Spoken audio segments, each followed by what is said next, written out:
Hello students, I am Puneet from प्रभ कृपा classes. मेरे साथ बैठे हैं परमिंदर सर। Hello students. आज का हमारा चैप्टर है क्रॉप प्रोडक्शन एंड मैनेजमेंट। आज हम इसका लेक्चर नंबर 1 करेंगे। तो लेक्चर नंबर 1 में हम आज इसके एनसीईआरटी के क्वेश्चंस करेंगे और इसके बाद हम जब लेक्चर नंबर 2 करेंगे तो उसमें हम क्या करेंगे, उसमें हम करेंगे कुछ ऑब्जेक्टिव टाइप्स और कुछ इंपॉर्टेंट क्वेश्चंस। ठीक है, तो स्टार्ट करते हैं। क्वेश्चन नंबर 1 है, select the correct word from the following list and fill in the blanks. A है, the same kind of plants grown and cultivated on a large scale at a place is called crop. यहाँ पर हमें एक list दी गई है जहाँ जिससे हमने फिल इन द ब्लैंक्स करने हैं। पहला क्वेश्चन है कि अगर हम एक जगह पर बड़े स्केल पर प्लांट्स जो हैं वो ग्रो करते हैं और उनकी कल्टीवेशन करते हैं तो उसे क्या कहते हैं? उसे हम क्रॉप कहते हैं। B, the first step before growing crops is dash of the soil. Preparation of the soil. जब भी हमने किसी फसल को ग्रो करना होता है तो उसमें सबसे पहला स्टेप होता है कि हम जो सॉइल है उसकी लेवलिंग करें, उससे वीड्स जो हैं वो हटाएं। ठीक है, इसको हम प्रिपरेशन ऑफ द सॉइल कहते हैं। C, damaged seeds would dash on top of water, float on top of water. जो सीड्स डैमेज होते हैं, खराब होते हैं, अगर हम उनको वाटर में डाल दें तो वो पानी पर फ्लोट करना यानी कि तैरना शुरू कर देते हैं। D, for growing a crop, sufficient sunlight and dash from the soil are essential. Water and nutrients from the soil are essential. अगर सपोज करो आपके घर में एक आपने गमला ही रखा हुआ, उसमें एक पौधा लगाया हुआ है, तो आप देखेंगे कि उस जो प्लांट है उसको ग्रो करने के लिए एक तो सफिशिएंट सनलाइट भी चाहिए, आप उसको वाटर भी देते हैं और वो सोइल से जुड़ा होता है और वो सोइल से अपने न्यूट्रिएंट्स हासिल करता है। Question number 2 है, match items in column A with those in column B. Number 1, kharif crops. इसका है ई वाला paddy and maize. Number 2, rabi crops. Rabi crops होते हैं व्हीट, ग्राम, पी। थर्ड है chemical fertilizers, urea and super phosphate. और fourth है organic manure. इसका है animal excreta, cow dung, urine and plant waste. यहाँ पर ए और बी के रूप में कुछ आइटम दी हुई हैं और हमने उसकी मैचिंग करनी है। सबसे पहले खैरिफ क्रॉप्स किसे कहते हैं? खैरिफ क्रॉप्स में आती है राइस या मेज, जिसको हम वो कॉर्न भी कहते कॉर्न्स हैं। कहते हैं, कॉर्न्स होते हैं। नेक्स्ट आपको पिक्चर भी दिखाएंगे कॉर्न्स। नेक्स्ट है रेबी क्रॉप्स कि रेबी क्रॉप्स किसे कहते हैं? रेबी क्रॉप्स में आती है गेहूं जिसे वीट कहते हैं, ग्राम यानी कि सफ़ेद चने हो गए, काले चने हो गए, पी मटर हो गया। नेक्स्ट है केमिकल फर्टिलाइजर। केमिकल फर्टिलाइजर्स वो होते हैं जो बड़ी बड़ी इंडस्ट्रीज लगी होती हैं, जैसे नेशनल फर्टिलाइजर हो गया या जीएनएफसी, बड़ी बड़ी इंडस्ट्रीज है लगी हुई, वो कंपनीज होती हैं। वहां पर जो फर्टिलाइजर जो होते हैं बनाए जाते हैं उनको हम केमिकल फर्टिलाइजर कहते हैं। उनकी एग्जांपल्स है urea and super phosphate. Organic manure क्या होता है? ये किसी इंडस्ट्री में या किसी कंपनी में नहीं बनते। इसकी एग्जांपल्स हैं एनिमल एक्सक्रीटा, जो एनिमल एक्सक्रीट करते हैं, या कौ का डंग हो गया या यूरिन हो गया, या प्लांट की वेस्ट वगैरह जो पत्ते जड़ते हैं या कुछ भी जो भी है प्लांट का वेस्ट, उसको ऑर्गेनिक खाद के रूप में जाना जाता है। ठीक है, नेक्स्ट है third, give 2 examples of each. A kharif crop, paddy और मेज। जैसे बताया था, पैडी राइस और मेज है कॉर्न्स। ठीक है। और नंबर 2 है रबी क्रॉप, व्हीट, ग्राम, गेहूं और वाइट चने हो गए, ब्लैक चने हो गए, ग्राम उसको कहते हैं। ठीक है। या खरीफ क्रॉप्स है। ये यहाँ पर आपको पिक्चर में दिखाया गया है, ये राइस की फील्ड है, वहां पर राइस की सोइंग हो रही है। और जो मेज आपके सामने है, मेज है जो कॉर्न्स होते हैं, आपने जरूर खाए होंगे। तो ये खैरिफ क्रॉप की एग्जांपल है। रबी क्रॉप में क्या आता है? रबी क्रॉप में आता है जो वीट होता है। ये वीट के छोटे छोटे दाने आपके सामने गेहूं के दाने नजर आ रहे हैं। और रबी क्रॉप की एक और एग्जांपल है ग्राम। ये सफ़ेद चने की दिए हुए हैं आपके सामने। ये जो है व्हाइट चने भी हो सकते हैं या ब्लैक चने भी हो सकते हैं।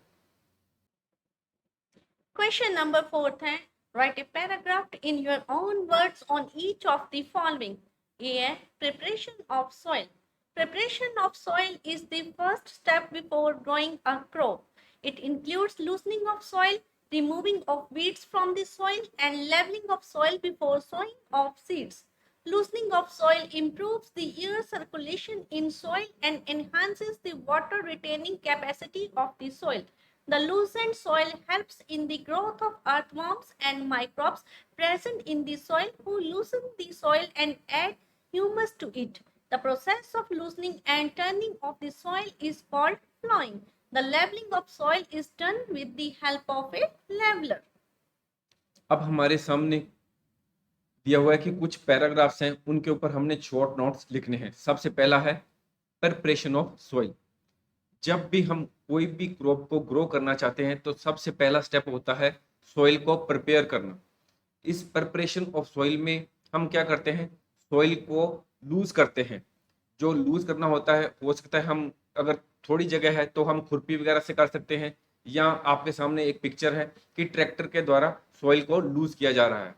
और इस प्रिपरेशन ऑफ सॉइल के में हम वीड्स को भी रिमूव करते हैं, जो अनचाहे प्लांट्स होते हैं या जंगली जड़ी बूटी होती है उसको भी सॉइल से रिमूव करते हैं, और सॉइल को लेवल किया जाता है, यानी कि एक समान हो जाए। ठीक है, अगर हम सॉइल को लूज करते हैं तो इससे क्या होता है, सॉइल में एयर की सर्कुलेशन बढ़ जाती है और जो सॉइल की वाटर रिटेनिंग कैपेसिटी होती है वो बढ़ जाती है। अगर हम वैसे ही पानी खेतों में लगा दें और सॉइल को प्रिपेयर ना करें तो हो सकता है अगर किसी प्रकार की कोई ढलान है सॉइल में तो पानी एकदम बह जाएगा, दूसरी तरफ खेतों से बाहर निकल जाएगा। तो इससे क्या होता है, अगर हम उस सॉइल को प्रिपेयर करते हैं तो सॉइल की वाटर रिटेनिंग कैपेसिटी बढ़ जाती है। अगर सॉइल को हम लूज कर लेते हैं तो उससे क्या होता है कि अर्थवर्म्स जो होते हैं उसमें और माइक्रोब्स जो होते हैं वो सॉइल में ग्रो करते हैं, और ये इससे सॉइल में ह्यूमस पैदा होती है। और ये जो प्रोसेस होता है ये सॉइल को लूज करने का या टर्निंग ऑफ द सॉइल, उसको प्लोइंग कहते हैं। टर्निंग ऑफ द सॉइल क्या हो गया कि जब हम उसको सॉइल को प्रिपेयर कर रहे हैं तो उससे जो सॉइल है 5-6 इंच नीचे, जो जमीन के नीचे जो मिट्टी है 10 इंच तक, वो ऊपर नीचे होती है, इसको प्लोइंग कहते हैं। जो सॉइल को लेवलिंग जो करनी होती है इसके लिए हम लेवलर को यूज करते हैं। यहां पर एक वर्ड हमने यूज किया है ह्यूमस। ह्यूमस क्या है? Humus is dark organic material that forms in soil when plant and animal matter decays. जब प्लांट्स जो होते हैं वो उनसे पत्ते जड़ते हैं वो जमीन पर गिर जाते हैं, हो सकते हैं कुछ एनिमल्स होते हैं वो डाई हो जाते हैं, उनकी डेथ हो जाती है तो वो धरती पर पड़े रहते हैं। तो इससे क्या होता है, ये जो प्लांट्स के पत्ते हो गए या एनिमल के रिमेन्स हो गए, ये बड़े बड़े धीरे धीरे अपने आप समय के साथ खत्म हो जाते हैं और उनके जो रिमेन्स बच जाते हैं वो धरती पर ही रहते हैं। ठीक है, और ये जो उनकी केमिकल सब्सटेंस होते हैं प्लांट्स के रिमेन्स के या एनिमल्स के, वो धरती के सॉइल में मिल जाते हैं और धरती के ऊपर एक डार्क और ऑर्गेनिक मटेरियल बना देते हैं।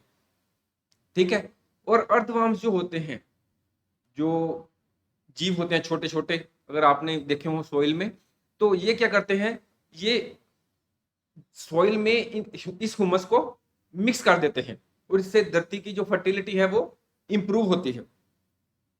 Next is sowing. Sowing is the most important part of crop production. Before sowing, good quality seeds are selected. Good quality seeds are clean. Farmers prefer to use seeds which give a high yield. Sowing is the process of planting seeds. In sowing, generally, little soil is placed over the seeds. Sowing can be hand sowing, in which handfuls of seeds are cast over prepared ground. However, mostly seeds are sown using seed drill. Sowing of seeds by seed drill saves time and labor. Sowing of seeds at appropriate depth and distances gives good yield. The seed drill sows the seeds at the proper seeding rate and depth, ensuring that the seeds are covered by soil. यहाँ पर next topic है sowing of seeds. Crop production में sowing of seeds एक important part है।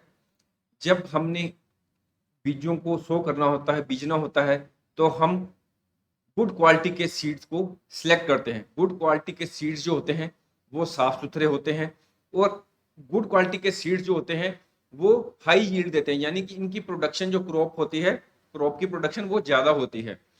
ठीक है। Sowing में आमतौर पर क्या होता है कि जो सीड्स के ऊपर थोड़ी थोड़ी ना मिट्टी डाली जाती है, little soil is placed over the seeds. ठीक है।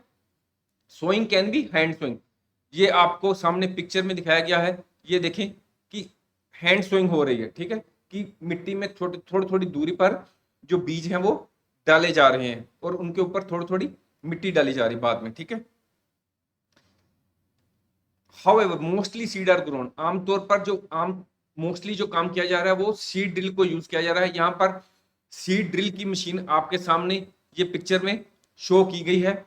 अगर हम सीड ड्रिल को यूज करते हैं, ये मशीन को यूज करते हैं, तो इससे क्या होता है कि बहुत से बड़ा भी खेत हो तो जल्दी से हम जो है सीड्स को शो कर सकते हैं। इससे टाइम की भी सेविंग होती है, लेबर की भी सेविंग होती है, और जो सोइंग होती है, बीजों की बीजना होता है, वो हम अप्रोप्रिएट डेप्थ पर शो कर सकते हैं, और अप्रोप्रिएट डिस्टेंस पर सोइंग होती है। मतलब कि ये नहीं कि बीज एक ही जगह पर ज्यादा डाल दिए जाए, इनके लिए अप्रोप्रिएट डेप्थ होनी चाहिए, जमीन पे कितनी सोइल के नीचे डालने हैं और कितनी डिस्टेंस पर डालने हैं, ताकि सभी प्लांट्स को प्रॉपर हवा, पानी, सूरज की रोशनी सब कुछ मिले। ठीक है। ये सीड ड्रिल से यह काम जो होता है सोइंग का, ये अप्रोप्रिएट जो अच्छे तरीके से हो जाता है। Next, weeding. The removal of weeds is called weeding.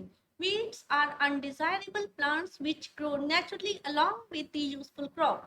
Weeding is necessary because weeds compete with the crop plants for water, nutrient, space, and light. Thus, weeds reduce the crop yield. Some weeds may be poisonous for animals and human beings. Weeding is done manually or by spraying weedicides. अब हमारे सामने question है weeding. Weeds को remove करने को, जो जंगली जड़ी बूटी या जंगली प्लांट्स जो होते हैं, अनचाहे प्लांट्स, उनको रिमूव करने को हम वीडिंग कहते हैं। वीडिंग, वीड्स को हटाने का काम जो होता है, ये हम इसलिए करते हैं ताकि अनचाहे प्लांट्स को हम हटा दें। ये इसलिए भी जरूरी है वीडिंग करना, अनचाहे प्लांट्स को हटाना, क्योंकि जो जंगली जड़ी बूटी या अनचाहे प्लांट्स होते हैं वो क्रॉप प्लांट्स के साथ कंपटीशन करते हैं। यहाँ आपके सामने फिगर में दिखाया गया है कि ये एक जंगली जड़ी बूटी है, ये ठीक है। ये compete कर रही है किनसे? ये दूसरे जो प्लांट्स हैं, ये प्लांट्स इनके साथ किसके लिए compete कर रही है कि जो हम यहाँ पर वाटर को यूज करेंगे, जहाँ सॉइल में जो न्यूट्रिएंट्स हैं, स्पेस है, अगर यही जो जंगली जड़ी बूटी है यही काफी बड़ी आकार में हो जाए, तो ये दूसरे जो छोटे छोटे प्लांट्स हैं आसपास जो हमने आप उगाए हैं, आप सो किए हैं, उनको अच्छी तरह पानी नहीं मिल पाएगा, क्योंकि उनके हिस्से का पानी और न्यूट्रिएंट्स या स्पेस जो है ये जंगली जड़ी बूटी ही ऑक्यूपाई कर लेते हैं। इसलिए ये जरूरी है कि हम वीड्स को जो है हटाते रहें। इससे जो क्रॉप की यील्ड है, जो क्रॉप हम उगा रहे हैं उसकी यील्ड बढ़ जाती है। ये जो वीड्स होते हैं, ये जो जंगली जड़ी बूटी या अनचाहे प्लांट्स होते हैं, कई बार ये पॉइजनस भी होते हैं, यानी कि जहरीले भी होते हैं। ये not fit for consumption by animals and human beings. Weeding को हम कैसे कर सकते हैं? जैसे आपको सामने पिक्चर में दिखाया गया है कि वीडिंग को हम मैनुअली भी कर सकते हैं, और यहाँ पर हम वीडीसाइड्स जो इनको हटाने के लिए जो केमिकल्स हैं उनको भी स्प्रे करके इनको हटा सकते हैं। ठीक है। D. Threshing. Threshing is the process of separating the green from the chaff. It does not remove the bran from the grain. Threshing may be done manually or by threshing machine. In developed areas, it is now done mostly by a combined harvester which harvests, threshes and winnows the green while it is still in the field. Next हमारा topic है threshing. आपके सामने दो pictures दिखाई गई हैं। एक ये पहली है, ये है कि मैनुअल थ्रेशिंग हो रही है, कि कुछ लेडीज जो हैं वो बीट कर रही हैं क्रॉप को और थ्रेशिंग कर रही हैं। यहाँ पर नीचे जो है ये थ्रेशिंग की मशीन शो की गई है। थ्रेशिंग होता क्या है? थ्रेशिंग एक प्रोसेस है जिसमें ग्रेन से चैफ को रिमूव किया जाता है। ये चैफ क्या होता है? ये आपको नीचे पिक्चर में दिखाया गया है कि ये जो आप छिलका ना पतले पतले रंग का हल्का सा ड्राई, या ये बेसिक सीड के ऊपर ये चढ़ा होता है, इसको रिमूव करना पड़ता है, इसी को कहते हैं थ्रेशिंग। अगर हम थ्रेशिंग करते हैं तो इससे ब्रेन जो है वो ग्रेन से रिमूव नहीं होती, यानी कि जो जैसे चावल हो गया या गेहूं हो गया, तो उसके ऊपर जो बेसिक सीड है उसके ऊपर जो बाहरी छिलका होता है ना, वो रिमूव नहीं होता। ये ऊपरी वाला छिलका ही हमने रिमूव करना था, ये छोटा सा पतला सा छिलका, ये है चेफ। जो ब्रेन है ऊपरी कवर होता है ग्रेन का, ठीक है। थ्रेशिंग जो होती है ये मैंने पहले बता दी, ये मैनुअली भी हम कर सकते हैं या थ्रेशिंग मशीन से भी कर सकते हैं।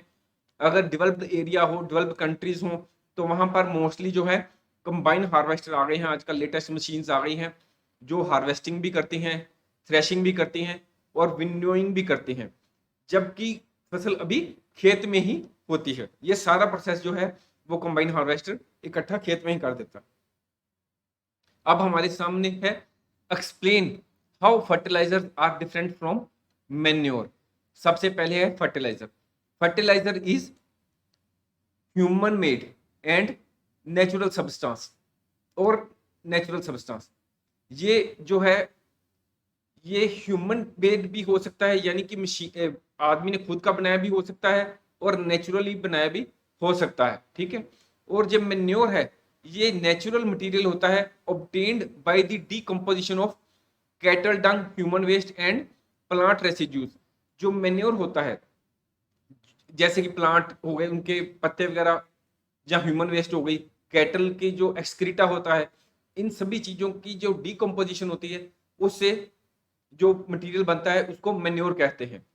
जो फर्टिलाइजर होता है it is prepared in factories, इनको फैक्ट्रीज में बनाया जाता है। और मैन्योर जो होती है ये खेतों में बनती है, ठीक है। ह्यूमस इट जो फर्टिलाइजर है इससे सोइल को कोई हमस नहीं मिलती। अगर हम मैन्योर की बात करें it provides a lot of humus to the soil. जो नेचुरल मटेरियल है मैन्योर उससे धरती को, सोइल को बहुत सी हमस मिलती है।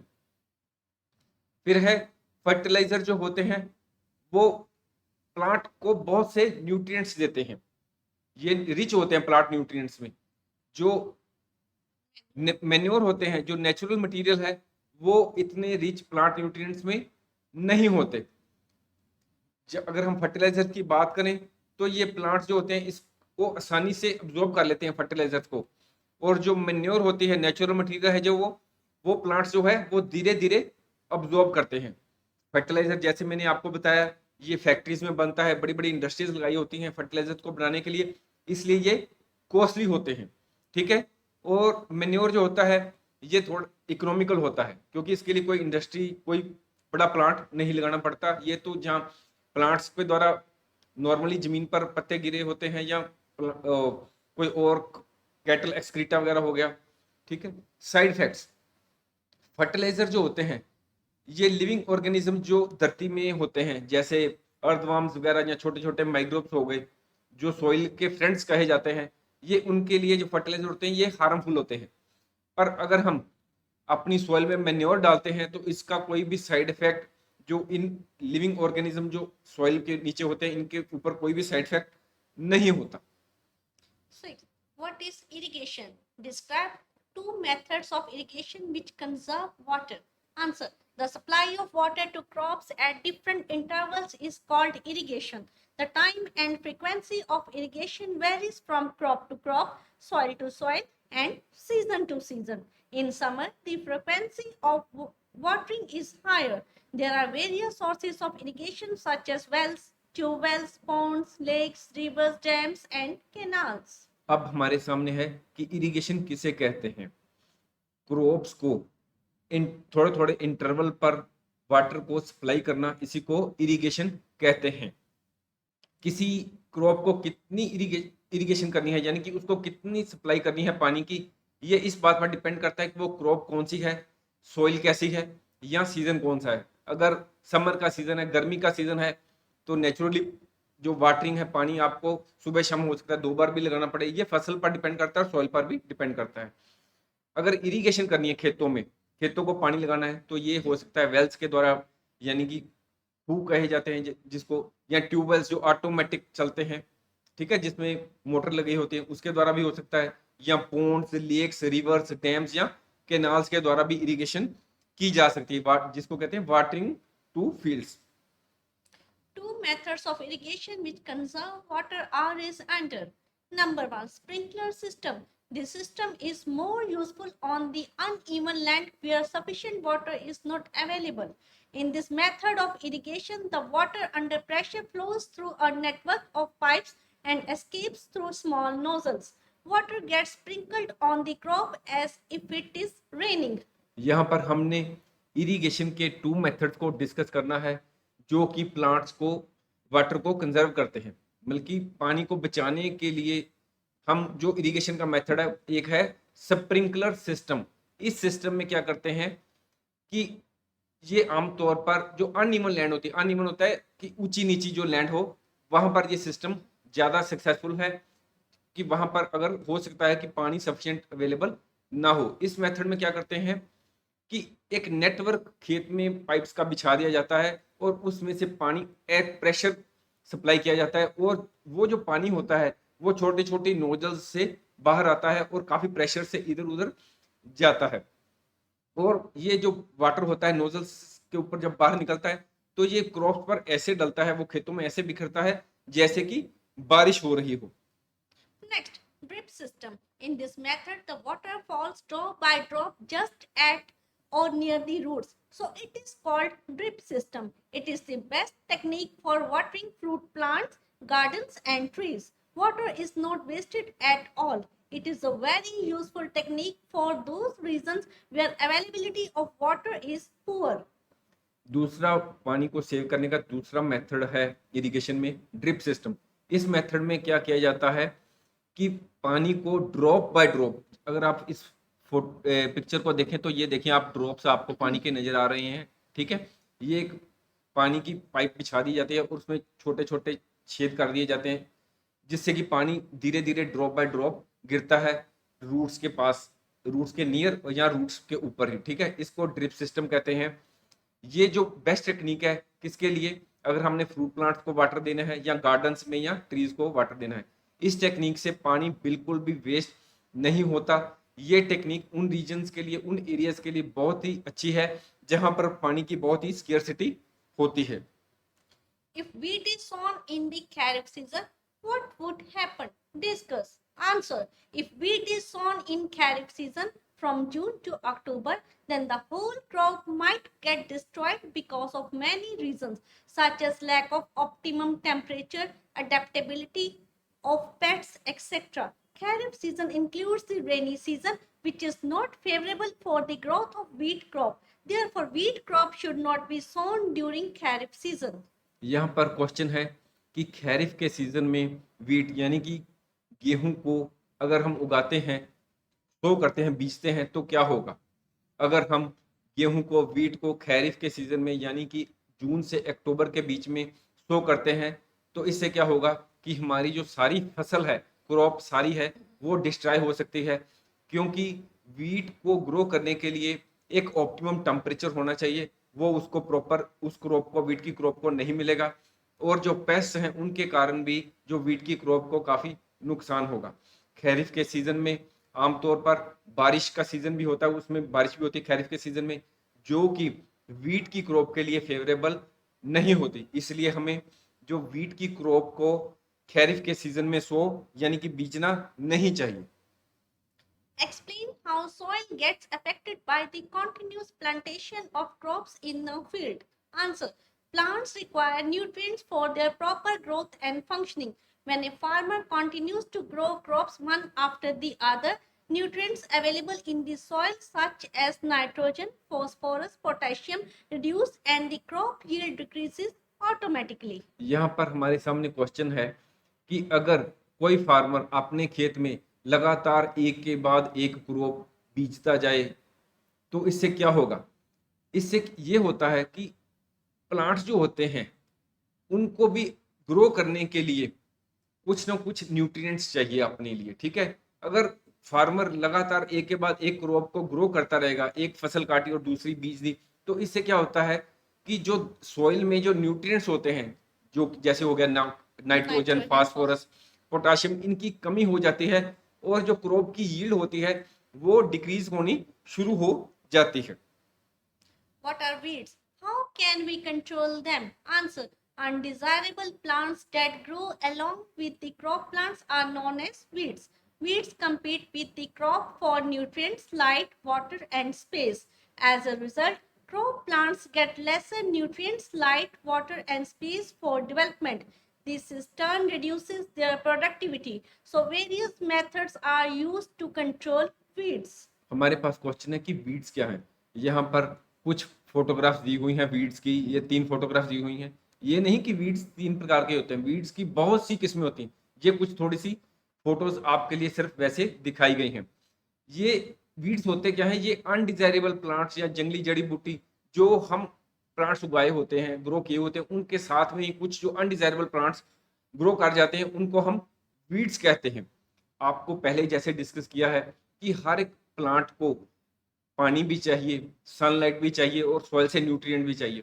अगर ये वीड्स हमारे प्लांट्स जो हमने सो किए होते हैं, उगाए होते हैं, उनके साथ ये वीड्स भी उग जाते हैं, ग्रो हो जाते हैं, तो इससे क्या होता है, जो हमारे प्लांट्स जो ग्रो हमने किए हैं उनके लिए ये कंपटीशन करते हैं उनके साथ। किसके लिए? ये वाटर को अब्जॉर्ब कर जाते हैं वीड्स, स्पेस भी ऑक्यूपाई करते हैं और सॉइल से न्यूट्रिएंट्स भी उठा लेते हैं। इससे इनकी जो मेन प्लांट्स जो हमारी फेवरेबल क्रॉप है उनके साथ कंपटीशन हो जाता है, और जो हमारी क्रॉप है उनको न्यूट्रिएंट्स भी कम मिलते हैं, लाइट भी कम मिलती है, और उनका जो स्पेस होता है डेवलपमेंट का वो वीड्स भी घेर लेते हैं। ठीक है ना?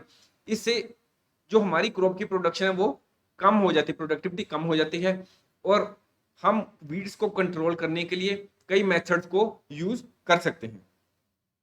Next, some important weeding methods are: number 1, weedicides.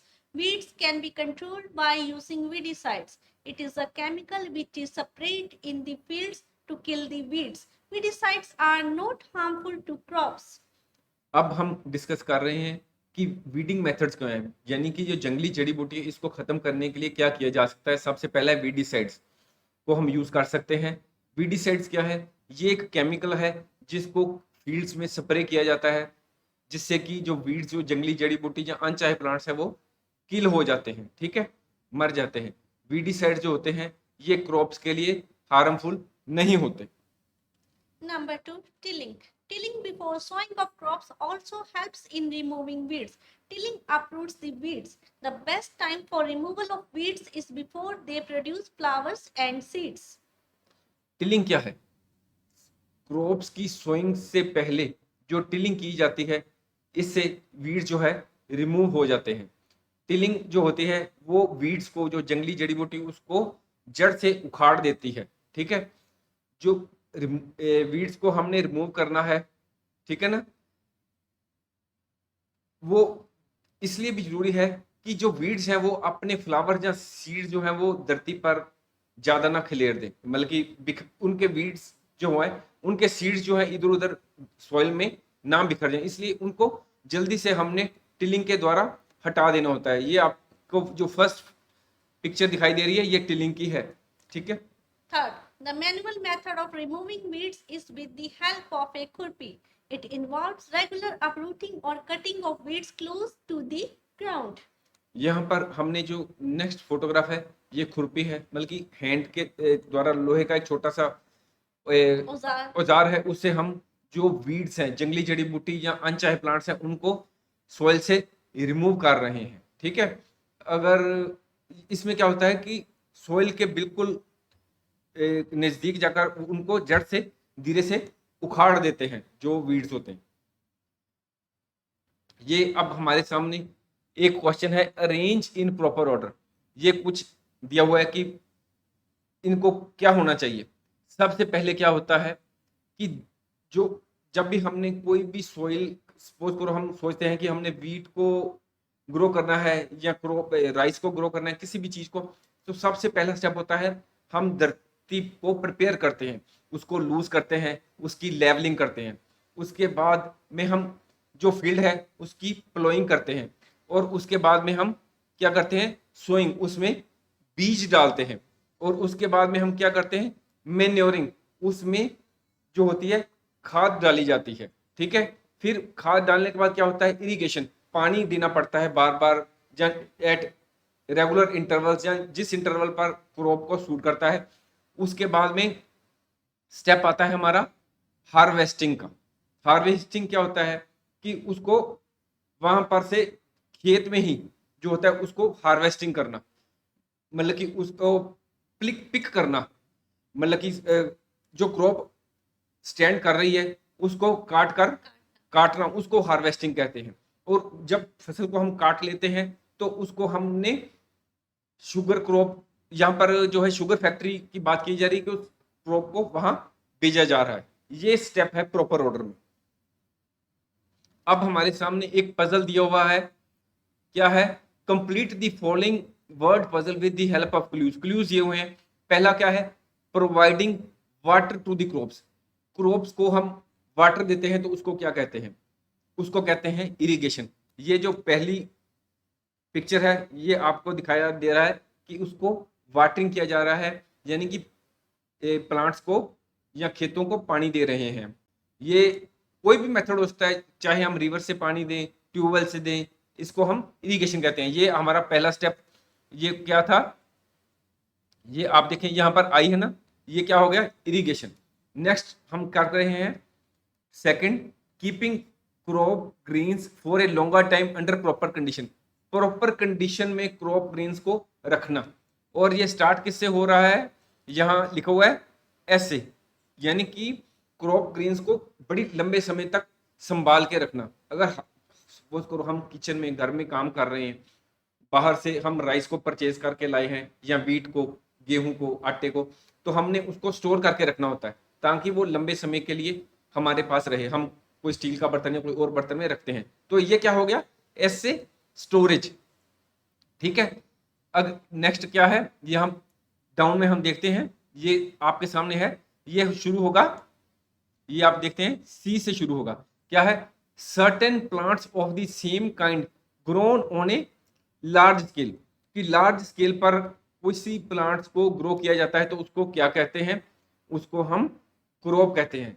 जब एक फील्ड में एक ही टाइप की फसल को उगाया जाता है, तो चाहे वो राइस हो, कोई भी हो, व्हीट हो, कुछ भी हो सकता है, ग्राम हो सकते हैं, तो उसको क्रॉप कहा जाता है। ठीक है, अब हमारा थर्ड पॉइंट क्या है, a machine use for cutting the matured crop. और 3 पॉइंट जो है ये एच है आपके सामने। एच का क्या मतलब है, हार्वेस्टर। ठीक है, मैच्योर्ड क्रॉप को कट करने के लिए जिस मशीन को यूज किया जाता है उसको हार्वेस्टर कहते हैं। ये आपके सामने हार्वेस्टर की जो मॉडर्न मशीन यूज की जा रही हैं उसकी फोटोग्राफ है। ठीक है, ये भी हो गया 3 पॉइंट। ठीक है, अब आ गया fourth point, A rabi crop that is also one of the pulses. ठीक है, ये किससे शुरू हो रहा है, ये आपके सामने है जी से। जी क्या है, वो रबी क्रॉप जिसमें जो दालों में से एक है। रबी क्रॉप की एग्जांपल है ग्राम। ये व्हाइट ग्राम भी हो सकते हैं, सफेद चने भी हो सकते हैं, या ब्लैक चने भी हो सकते हैं। नेक्स्ट है a process of separating grain from the chef. और ये आपके सामने है, शुरू हो रहा है डब्ल्यू से। ये क्या है, ये देखें आपको पिक्चर में दिखाया गया, मैनुअल विनोइंग हो रही है। और ये हो सकता है कि जब हम विनोइंग कर रहे हैं, मतलब कि कोई भी कनक है या कुछ, उसके साथ ना कुछ थोड़े थोड़े अनचाहे मटेरियल होते हैं, अगर उसको हवा में ऐसे उछालते हैं ना, तो हवा के साथ ही जो अनचाहे प्रोडक्ट्स होते हैं, हल्के से होते हैं, वो इधर उधर बिखर जाते हैं और मेन जो सीड्स होते हैं वो नीचे गिर जाते हैं। इस प्रोसेस में हम विनोइंग फैन ये जो होते हैं, इसको भी जब जैसे ये काम कर रहे हैं तो इसके साथ ही अगर हम फैंस को लगा दें तो जो होते हैं वो आसानी से जो होता है वो सिस्टम जो होता है विनोइंग का हो जाता है। Grain from the chef. Chef को आपको मैंने पहले बताया था कि जो हल्के रंग का सीड्स के ऊपर कुछ होता है ना, वो अलग हो जाता है। ठीक है, if you like our video, please like, share and subscribe our channel. Thank you. Thank you.